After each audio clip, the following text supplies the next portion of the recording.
Last, when I posted my video analyzing the DULLB 2019 paper, a lot of you requested me to analyze the papers for 2018 and 17 as well. So here I am with this video. Hi guys, मैं हूँ Ayushi and welcome to Law Digest. तो आज की video में हम 2018 का DULLB का paper analyse करेंगे, जहाँ पर हम लीगल क्वेश्चन सॉल्व करेंगे and we will see the kind of questions that are asked. अगर आपने 2019 का वीडियो मिस कर दिया है then you can go to our channel, go to the playlist section and वहाँ पर DULLB प्लेलिस्ट में आपको वो पेपर मिल जाएगा. तो चलिए एनालाइज करते हैं इस पेपर को. The legal questions start from question number 17. So अब यहाँ पर what I'll do is I am not looking into the legal current affairs because that keeps changing and you might get confused. Legal static GK हम फिर भी देख लेंगे. तो चलिए स्टार्ट करते हैं. क्वेश्चन 17 बोलता है कि कौन सा शेड्यूल है कॉन्स्टिट्यूशन का जो प्रिस्क्राइब करता है format for oaths and affirmations. तो ये शेड्यूल्स दिए हैं. अब we all know the oaths are given in the third schedule, that is option D is the correct answer here. जब आप आर्टिकल्स भी पढ़ते होंगे उसमें हर ऑफिस के लिए ओथ होती है और उस ऑफिस के ओथ में ये मेंशन्ड होता है कि ओथ का जो फॉर्मेट है वो शेड्यूल 3 में गिवन है. Then further, which provision of the constitution deals with the legislative power of the president? President की legislative power contained है आर्टिकल 123 में, जो बात करता है ordinance making power of the president के बारे में. ऑर्डिनेंस के बारे में हमने पिछले पेपर 2019 के पेपर में भी डिस्कस किया था. So as you see it is important कि आप प्रेसिडेंट के रिलेशन में चीज़ों को अच्छे से जान के चलें. Then further, question 19 says which provision of the constitution prohibits employment of children below the age of 14 years in factories. अब अगर हम ऑप्शंस देखें, वी नो आर्टिकल 24 में ये कंटेंट है कि the children below the age of 14 years should not be employed in hazardous employments, जिसमें से employed in factories is one of the criteria. Therefore D जो है वो करेक्ट आंसर है. अगर आपको ऐसे भी आर्टिकल नहीं पता है then you should be able to rule out also. So अगर हम रूल आउट की बात करें देन ऑप्शंस इनके बारे में आपको पता होना चाहिए. आर्टिकल 23 जो है वो बात करता है prohibition of human trafficking. Article 17 बात करता है with respect to abolition of untouchability and article 27 बात करता है freedom of taxes for propagation of religion. Next question 25 बोलता है Who amongst the following judges of Supreme Court has never served as a High Court judge? इनमें से कोई भी high court जज कौन नहीं रहा है. ये सारे ही सुप्रीम कोर्ट जजेस हैं एंड इनमें से justice U Lalit has never been a high court जज. देन फर्दर कौन सी जजमेंट है जिसने practice of triple talaq that is also known as talaq biddat set aside करी थी. तो अगर हम इन जजमेंट्स को देखें then we know the relevant judgement here is Shayara Bano versus Union of India. 2018 में ये केस हो चुका है. एंड फर्दर ये जो केस है शाह बानो बेगम, मैंने ऑलरेडी अपनी लैंडमार्क जजमेंट वाली वीडियोस में डिस्कस किया था कि कंफ्यूज हो जाते हैं students between these names Shayara Bano Shah Bano. Shah Bano Begum का जो केस है that deals with maintenance. So in case you want to remember these judgements आप मेरी वो वीडियोज़ जाके देख सकते हैं लैंडमार्क जजमेंट्स के ऊपर. They are available in the playlist section in the legal current affairs playlist. Next let's move on to question 32 जो ये कहता है कि सुप्रीम कोर्ट का जो जज है वो रिटायर होने के बाद इनमें से कहाँ प्रैक्टिस कर सकता है. नाउ द जज of supreme court can not be employed anywhere though, so the option will be that is none of these, option A.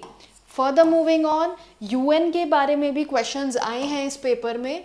UN का क्वेश्चन फर्स्ट देख लेते हैं. हेडक्वार्टर्स ऑफ डब्ल्यूटीओ कहाँ पर है. अब डब्ल्यूटीओ के हेडक्वार्टर्स लोकेटेड हैं जिनीवा में. ये जो यूएन के क्वेश्चंस हैं we already have covered all questions all material related to UN in our separate course on UN. You can check the same. I have a video also. You can go and watch the same. WTO जो है वो एक subsidiary organ है UN की. Primary organ 6 हैं. That also I have discussed in that video. You can go and check. Further next question is European court of human rights कहाँ located है. ये लोकेटेड है स्ट्रासबर्ग में. Option B is the correct answer here. So we have seen 2 question already आ चुके हैं UN से, and the third question is here जो बोलता है कि इनमें से कौन सी बॉडीज प्रिंसिपल ऑर्गन्स हैं यूएन की. We know ICJ is the principal organ of UN, then UNDP is not, then UNESCO is a principal organ, and United Nations Environment Program is also not the principal organ. तो option 1 and 3 जो है that is the correct answer. Therefore answer to this question is option D. Further question 44 कहता है who among the following can attend the meeting of houses of parliament, जो member of either a house ना होने के बाद भी meeting of parliament attend कर सकता है. The answer to this question is attorney general. attorney general के बारे में article 76 में दिया है, and we know attorney general is someone who has the right of audience in all courts, जो houses की meetings भी attend कर सकता है, but he is not entitled to vote. attorney general is an important question. You should look up this topic. Then also let me know in the comment section present attorney general of India कौन है. Let's check the next question. Who amongst the following was not a member of the Constituent Assembly of India? Who was not a member? Lakshmi Sehgal was not a member of the Constituent Assembly. Then further, who amongst the following did not serve as the chairman of Law Commission of India? तो यहाँ पर जो chairman नहीं रहे हैं law commission के वो हैं justice VR Krishna Iyer. Was a very famous जज associated with judicial activism in India. तो आपने अभी देखा कि यहाँ पर मेंबरशिप के बारे में काफ़ी पूछा गया है 2018 के पेपर में. Then let's move on. Interstate water disputes in India are to be decided by which of the following bodies. अब इंटरस्टेट वाटर डिस्प्यूट जो होती हैं these are decided by interstate water disputes tribunal. So none of these is the correct option here. Then further legal maxim पूछा है ex facie का मतलब क्या होता है. It means on the face of it. Similarly ex फेशाई term से एक और टर्म सिनोनिमस है जो कि है prima facie which also means on the face of it. Next moving on. Who proposed the idea of Constituent Assembly? Constituent Assembly का idea propose किया था MN रॉय ने. So here we are seeing कि legal static GK से काफ़ी questions आए हैं 2018 के पेपर में. Then further which of the following is expressly prescribed as DPSP under the constitution. इनमें से DPSP कौन सी हैं. Promotion of cooperative society, we know it is a DPSP. Participation of workers in management of industry is a DPSP, and organization of village panchayat is also a DPSP. Therefore option A is the correct answer, which says all of these. Further moving on to the next question, which says इनमें से कौन सा subject जो है वो union list जो 7th schedule में given है उसमें फॉल नहीं करता. We saw in the 2019 paper 7th schedule list and these things were discussed there also. So this is an important topic to cover. And जहाँ पर तक union list की बात है, it is not possible to remember all the subjects that are contained therein. So इसलिए हम ruling out के basis पे चलेंगे. कैसे? Public health and sanitation अभी we know is a subject of state list. Because state can make laws on public health.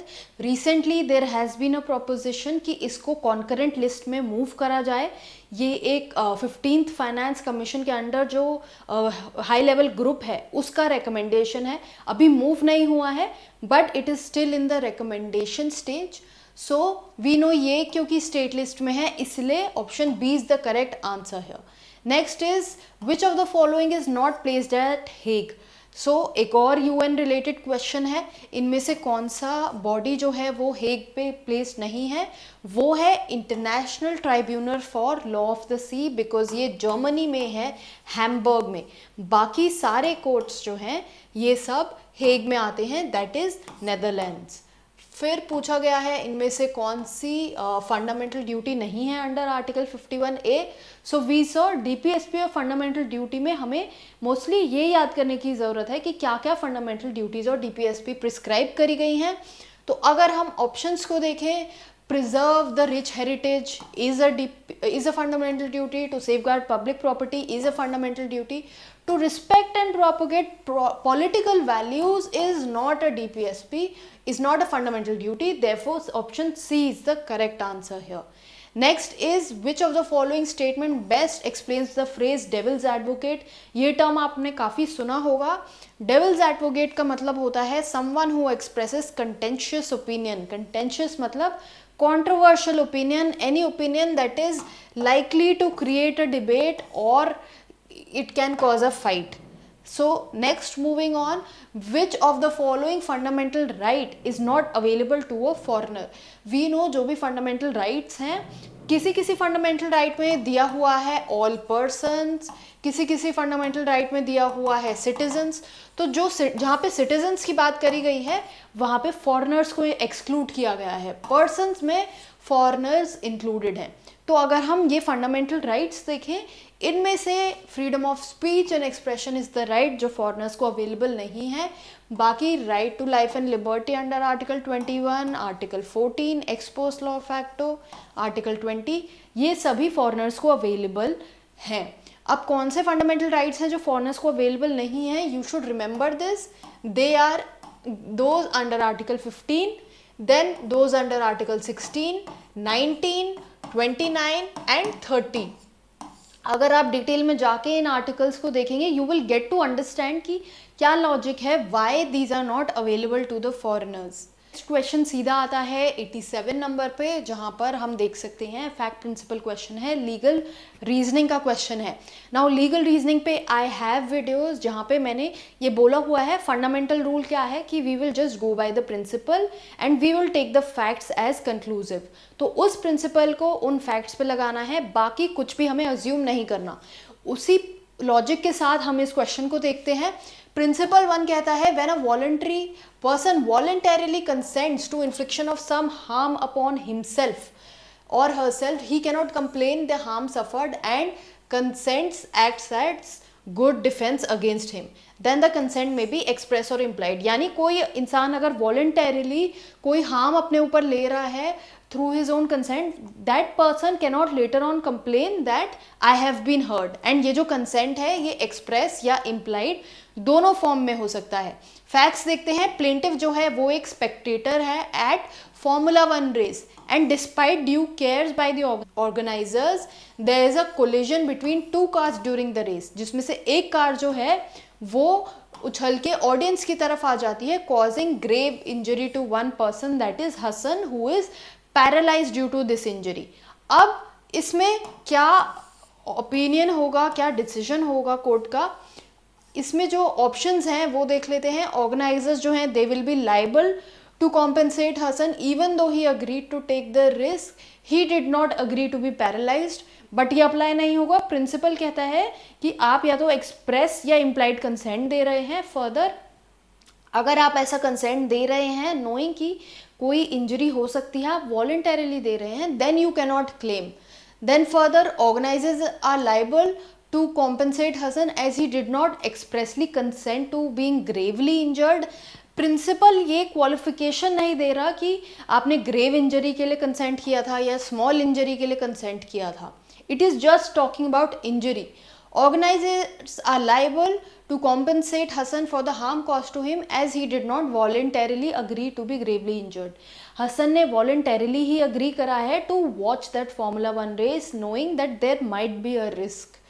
तो अब option D हमारे पास बचता है जो इस केस में करेक्ट आंसर है. That says organisers are not liable to compensate Hasan as he impliedly took the risk of injury. The danger of car collision is inherent in Formula 1 race. ये bound हो सकता है Formula 1 रेस में कि car collision तो होगा ही. तो possibility है कि कोई स्पेक्टेटर इंजर हो जाए, ये फोर्सिएबल इंजरी है, फोर्सिएबल रिस्क है. Therefore option D is the correct answer. Next question देखते हैं. If the offerer has prescribed a particular mode or manner of acceptance, acceptance उसी manner में होनी चाहिए. अगर एक्सेप्टर प्रिस्क्राइब्ड मोड में एक्सेप्टेंस नहीं देता तो valid contract does not come into existence.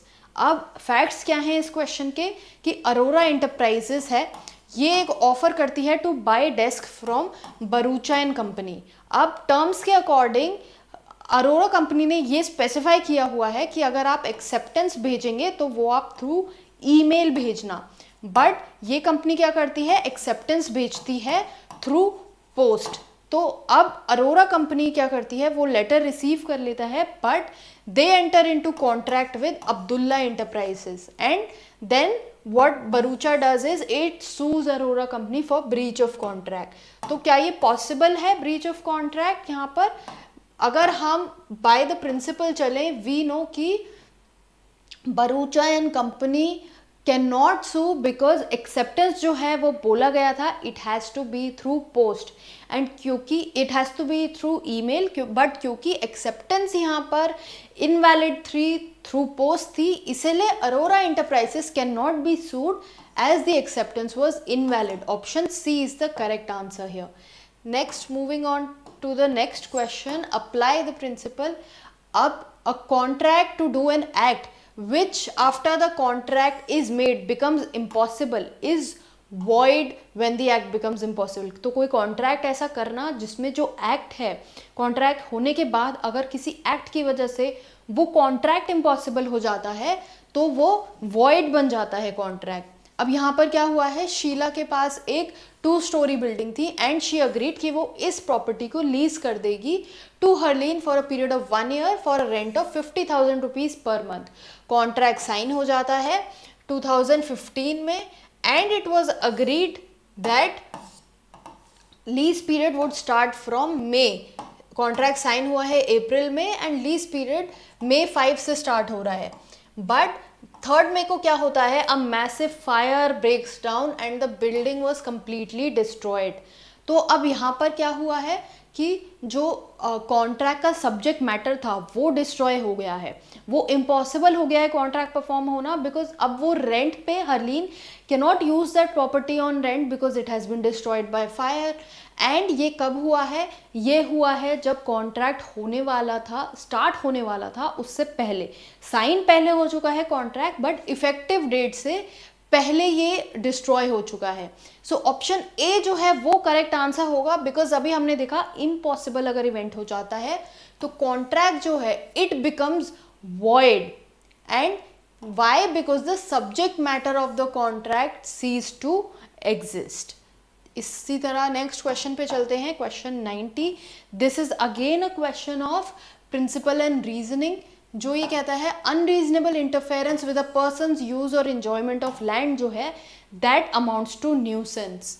अब एक ब्रिक ग्राइंडिंग कंपनी है एंड इट वॉज इंस्टॉल्ड, एक ब्रिक ग्राइंडिंग मशीन इंस्टॉल करी गई है बाय मिहिर एंड ये मशीन कहाँ इंस्टॉल करी गई है, beside the premises of a medical practitioner. एक डॉक्टर है एंड ये जो डस्ट है इस मशीन की वो जॉर्ज के मेडिकल चेम्बर में आती है and it causes inconvenience to the patients. तो प्रिंसिपल ये कह रहा है unreasonable interference with a person use और enjoyment of land is nuisance. तो यहाँ से क्योंकि डस्ट निकल के साइड वाले एरिया में जा रही है, this is unreasonable interference, it amounts to nuisance. Therefore George can sue me here for nuisance as the dust interfered with the physical comfort of George and his patients। इसी के साथ next question पे चलते हैं। Right to property is what kind of a right, fundamental right, not recognized in India, none of these, या legal right. We know right to property पहले fundamental right हुआ करता था, but then it was change from fundamental right to simply a legal right. अब ये हुआ था through an amendment. अब यहाँ पर अमेंडमेंट से क्वेश्चन डायरेक्टली नहीं इनडायरेक्टली पूछ लिया है, सो इट इज़ इम्पॉर्टेंट कि आप अमेंडमेंट्स से अपडेटेड रहें। लास्ट 2019 के पेपर में भी हमने देखा था अमेंडमेंट से काफ़ी क्वेश्चंस पूछे गए थे। Further next question is fundamental duties जो हैं they were added in the constitution on the recommendation of which committee? They were added on the recommendation of Swaran Singh committee। option D is the correct answer। Committee के बारे में भी मेरा एक video already exist करता है, you can go and check the playlist section, you can check the videos. इसके अलावा कमिटीज़ पे we have a course also if you want to know कि कौन सी इंपॉर्टेंट कमिटीज़ हैं, बिकॉज बहुत सारी कमिटीज़ हैं, you can subscribe to that also. Then further, President of India can be impeached on the ground of what? President हमें पता है he can be impeached on the ground of violation of the constitution of India. Option C is the correct answer. Prove misbehaviour और incapacity जो है वो एक ground है for removal of a जज. ये आपको टर्म याद रखने की जरूरत है. इम्पीचमेंट जो है वर्ड वो सिर्फ प्रेसिडेंट के रिस्पेक्ट में यूज होता है. कोई और बॉडी है उसके लिए हमेशा टर्म रिमूवल यूज होता है. Then the next question is vice president can be removed from his office by what? It can be removed by resolution of council of states, राज्य सभा के रेजोल्यूशन से, एंड वो रेजोल्यूशन अग्री किया जाना चाहिए by the Lok Sabha, by the house of people. Option B is the correct answer. तो अभी आपने देखा कि जिस तरह से प्रेसिडेंट के रिमूवल की इम्पीचमेंट पे क्वेश्चन आया उसी तरह से वाइस प्रेसिडेंट के ऊपर भी आया. 2019 के पेपर में भी ऐसा हुआ था कि प्रेसिडेंट के अपॉइंटमेंट के रिलेशन में क्वेश्चन आया था, इलेक्टोरल रोल के रिस्पेक्ट में क्वेश्चन आया था, उसी तरह से वाइस प्रेसिडेंट के रिलेशन में भी आया था. सो इट इज़ इम्पॉर्टेंट कि जब आप प्रेसिडेंट के रिलेशन में कुछ कॉन्सेप्ट पढ़ रहे हैं आप वाइस प्रेसिडेंट का भी साइमल्टेनियसली कवर करके चले. सो इसी के साथ ये पेपर ख़त्म होता है. इन case you have any doubts और queries, let me know in the comment section below. In case you want to get in touch with me, the links for all the social media platforms that I'm available on is given in the description.